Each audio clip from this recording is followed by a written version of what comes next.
मीरपुर नाम के शहर में तेजस अपनी पत्नी नीरू के साथ रहता था। पति पत्नी दोनों ही नौकरी करते थे। एक दिन तेजस गांव अपनी माँ के पास फोन करता है। हेलो, प्रणाम माँ। जीते रहो माँ, तुम दादी बनने वाली हो। अरे वाह, ठीक है बेटा, मैं कल ही आती हूँ। जब माँ जी शहर पहुंची तो बेटे बहू ने बहुत अच्छे से स्वागत किया। लीजिए माँ जी चाय। अरे गर्मा गर्म पकोड़े ले आओ माँ के लिए। नीरू रसोई में गई और 2 मिनट में ही पकोड़े ले आई। जी ये लीजिए। बहू जादू से बनाए हैं क्या? अभी तो रसोई में गई थी। यम्मी। माँ जी, शीला रसोई में पकोड़े तल रही है, मैं बस लेकर आई। हे भगवान, मेरा धर्म भ्रष्ट कर दिया तूने। अब तो गंगा जल से शुद्धिकरण करना होगा। दूसरे दिन, माँ जी मैंने नाश्ता बना दिया है, ऑफिस जा रही हूँ। पर अभी तो घर का सारा काम पड़ा है। शीला आती ही होगी, झाड़ू पोछा बर्तन कपड़े वो सब कर लेगी। हमारे जमाने में घर का सारा काम हम ही करते थे। जी माँ जी, आप बहुत होशियार हैं, मैं घर ऑफिस दोनों नहीं संभाल पाती। तो जरूरत क्या है घर से बाहर जाकर चाकरी करने की? वैसे भी घर का काम खुद करने से घर में बरकत आती है, समझी? पर माँ जी। पर वर कुछ नहीं, इस महीने की पगार मिले फिर ऑफिस बंद है। हाँ।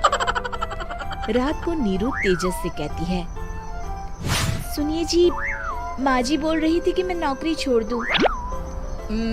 वैसे ठीक ही तो है, अभी तुम्हें आराम की जरूरत है। फिर भी आराम कहाँ, शीला को छुड़ाने के लिए बोल रही थी।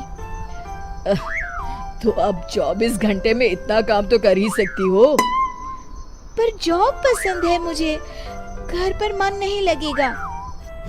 अगले दिन जब दोनों ऑफिस के लिए निकल रहे थे, मेरी तो कोई कीमत ही नहीं है इस घर में। माँ जी, आजकल महंगाई बहुत है, रहन सहन भी बदल गया है, दोनों नौकरी करते हैं तभी ठीक रहता है। अच्छा, तू कहना क्या चाहती है? मेरा बेटा तुझे बिठा के खिला नहीं सकता?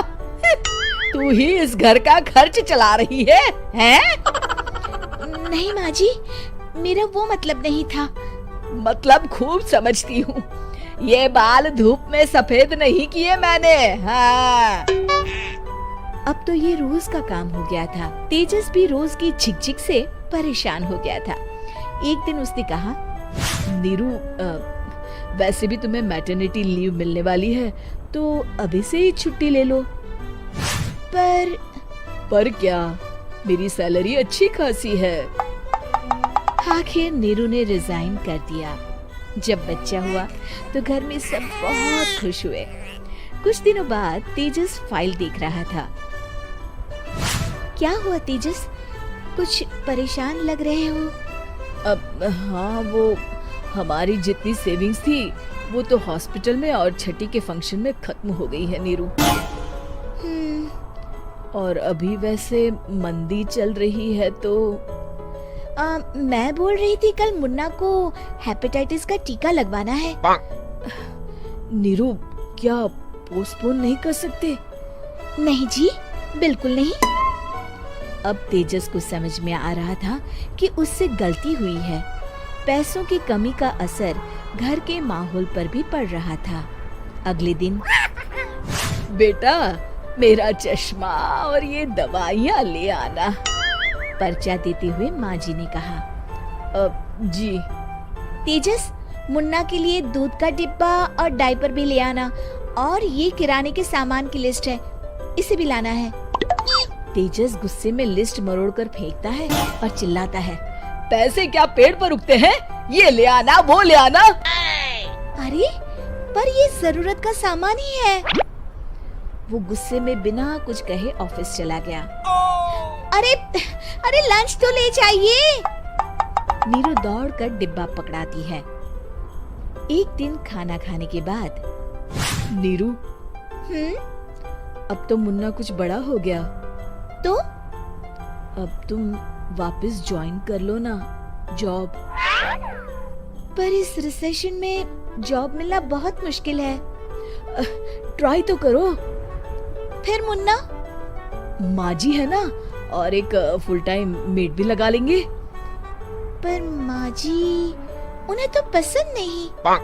तभी माँ जी वहाँ आ जाती है और प्यार से नीरू के सर पर हाथ फेरते हुए बोलती है, अब मेरी समझ में आ गया बहू, पहले के और अब के समय में अंतर है। तुम काम शुरू करो, मुन्ना की जिम्मेदारी मेरी। मेरी प्यारी माँ जी। ये कहकर नीरू उनके गले लग गई।